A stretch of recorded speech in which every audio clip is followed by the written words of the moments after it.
Hello beautiful people, welcome to my mini vlog. Ako po pala si Maribik, 5 taon na pong kasambahay dito sa gitnang silangan. Kasalukuyan po pala akong naghahanda ng mga gulay para sa pagluluto ni Amo ngayong tanghalian. Hi, hello po sa kapwa OFW ko na nandito sa ibang bansa. Saan man po kayong panig ng mundo, mag-iingat po sana kayo palagi. Sa mga nakasubaybay na po sa akin, alam nyo na po na hindi po ako nagluluto dito. Tanging si Amo lang po ang nagluluto at ako po ay tagahanda lamang ng mga gagamitin niya sa kanyang pagluluto at ako po ay taga-assist lang sa kanya habang siya ay nagluluto. Ang amo ko po kahit matanda na hands-on pa po yan siya sa pagdating sa pagkain nila.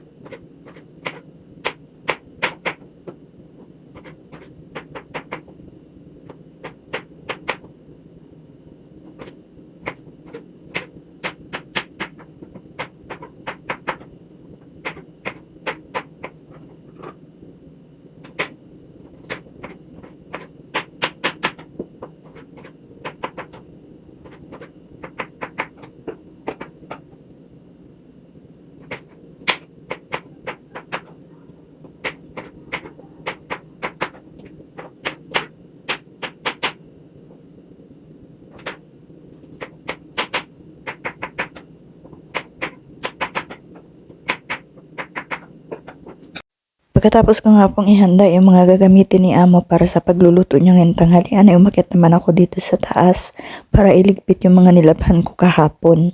Pagpasensyahan nyo na po talaga yung boses ko. Ako po talaga ay namamalat at sinisikap ko lang po makapag voice over para mayroon po may upload at i-update sa inyo. Pasensya na po kayo.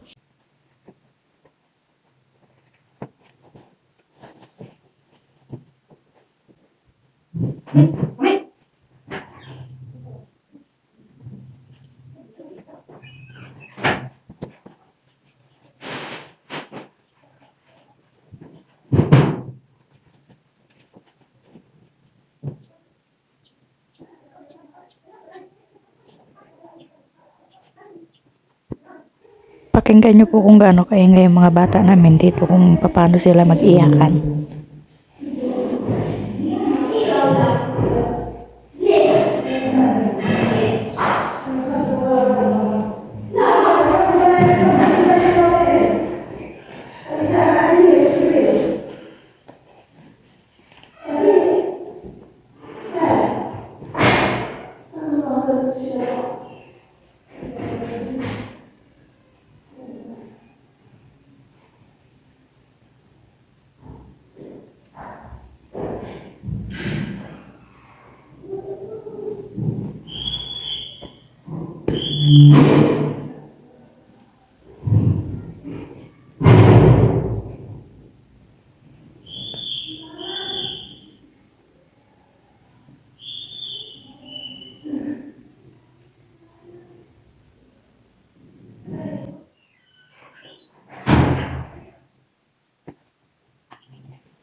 Pagkatapos ko naman po magligpit ng mga damit na nilabhan ko kahapon ay dumiretso ako dito sa kusina sa taas para magpunas ng mga alikabok dito sa lababo.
Eto po palang malaking karton dito sa may kusina namin ay sa anak po ito ni Amo.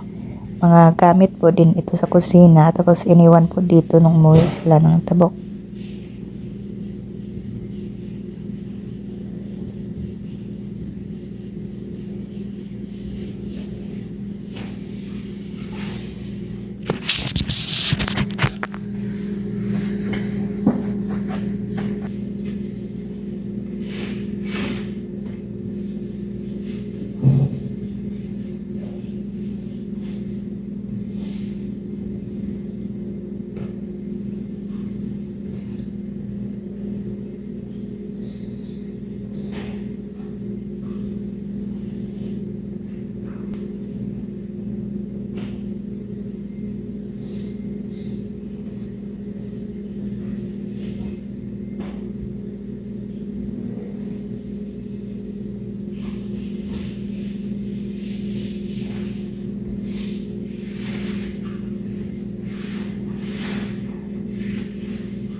Yan, mission accomplished na tayo dito sa second floor na kusina.